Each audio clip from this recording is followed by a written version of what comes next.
कि वोट की रक्षा बहन बेटे की रक्षा तरह करनी है और वोट को बेचना नहीं है, वोट को जिम्मेदार आदमी को सौंपना है।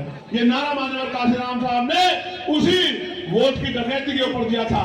लेकिन अब ये रात का अंधेरे में आने की जरूरत नहीं है। ये लोग बहुत समझदार हैं, ये समझ रहे हैं कि पढ़ लिख के आप समझदार हो रहे हैं, अब रात के अंधेरे में नहीं आते।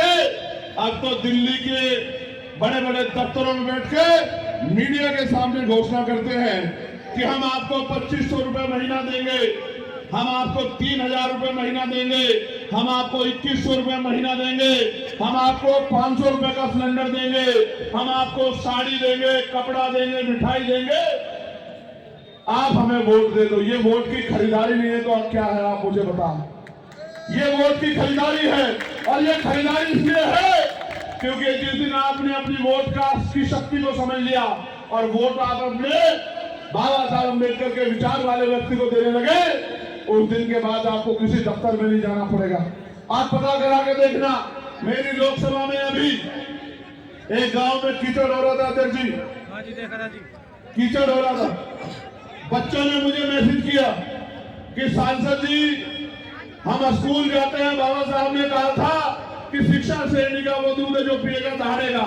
हम बाबा साहब की बात मान के स्कूल जाते हैं, हमारे परिवार के लोग भूखे प्यासे रह के एक एक पैसा जोड़ के हमें स्कूल भेजते हैं। हम वर्दी पहन के जाते हैं, लेकिन जब कीचड़ से निकल के जाते हैं तो स्कूल में जाते जाते ऐसे हो जाते हैं जैसे खेत से आ रहे हो। और जब हम स्कूल में बैठते हैं तो गंदगी हमारे पैरों में कपड़ों में लगी होती है तो हम पढ़ भी नहीं पाते। मैंने अधिकारियों को कहा कि भाई आप लोग क्यों नहीं ध्यान देते? बोले जी सब ठीक है। मैंने कहा ठीक है तो चलो मेरे साथ। मैं अपने उस गांव में उनको लेके गया और मैंने कहा कि चलो जरा गांव का निरीक्षण करके आएंगे। और जब उस गारे से मैंने उनको निकाला इतने इतने गारे से, तो एक दूसरे से कहने लगे, क्योंकि अधिकारी भी समझदार हैं, कि क्यों नहीं बनी ये सड़क, सांसद जी नाराज हो रहे हैं, क्यों नहीं ध्यान दिया गया, इतने बुरे हाल है, गांव में समस्या है, क्यों नहीं ध्यान दिया गया। मैंने उनमें महिला अधिकारी भी थी, मेरी बहनें उनसे कहा कि आप भी कंपटीशन दे के आई, महसूस करके देखो, अगर आपके बच्चों को ऐसी गंदगी से निकलना पड़े तो आपके मन में क्या बीतेगी। और मुझे उम्मीद है, मैंने 15 दिन का समय दिया था, 15 दिन के अंदर वो सड़क बन जाएगी, मेरा भरोसा है, क्योंकि वहां सांसद चंद्रशेखर आजाद है, वहां तो सांसद नहीं। तो मैं तो कोशिश कर रहा हूं कि जितनी ताकत आपने मुझे दी है उस लड़ाई को लड़ सकूं।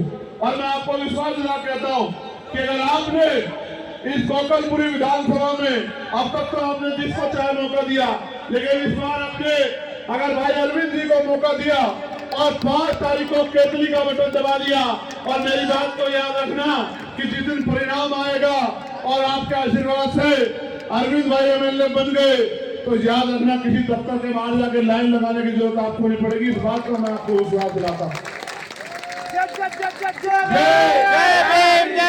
ये वोट हथियार है हमारा, इस हथियार का प्रयोग करना जान लो। ये 2 धारी तलवार है, अगर अपने व्यक्ति को दी तो आपकी समस्याओं का हल होगा, आपकी परेशानियां खत्म होगी। और अगर किसी ऐसे व्यक्ति को दे दी जो आपको धोखा ठगने के लिए मैदान में आया है, तो आपकी समस्याओं का हल नहीं होगा और नई मुसीबतें आपके ऊपर पड़ जाएंगी। आज महंगाई ने कमर तोड़ दी है, नौकरी नाम की चीज नहीं है। आरक्षण जो हमारा हथियार था, जिससे हमारे 100-200 बच्चे हमेशा नौकरी लग जाते थे हर जिले में, आज वो नौकरियां खत्म हो गई है, निजीकरण किया जा रहा है, तमाम तरह से लूटमारी हो रही है, भर्तियों में घोटाला हो रहा है। कल किसी गरीब दलित पिछड़े का बच्चा किसी दफ्तर में सरकारी कुर्सी पर नहीं बैठ पाए। और आप जानते हैं सरकारी नौकरी क्या है? सरकारी नौकरी वो है जो आपकी 2 से 3 पीढ़ियों को मुख्य धारा में जोड़ देती है। और जो लोग सरकारी नौकरी में नहीं है, क्योंकि गरीब लोग हैं, व्यापार नहीं कर सकते, समय पे लोन नहीं मिलता, उसके बाद 400 रुपए 500 रुपए की मजदूरी करके आप 10 साल में घर का निर्माण नहीं कर सकते। आज महंगाई के हाल है, एक गाड़ी नहीं खरीद सकते आप, तो आप ये बताओ कैसे मुख्य धारा में आओगे। बाबा साहब को तो लगता था कि वोट की शक्ति से ये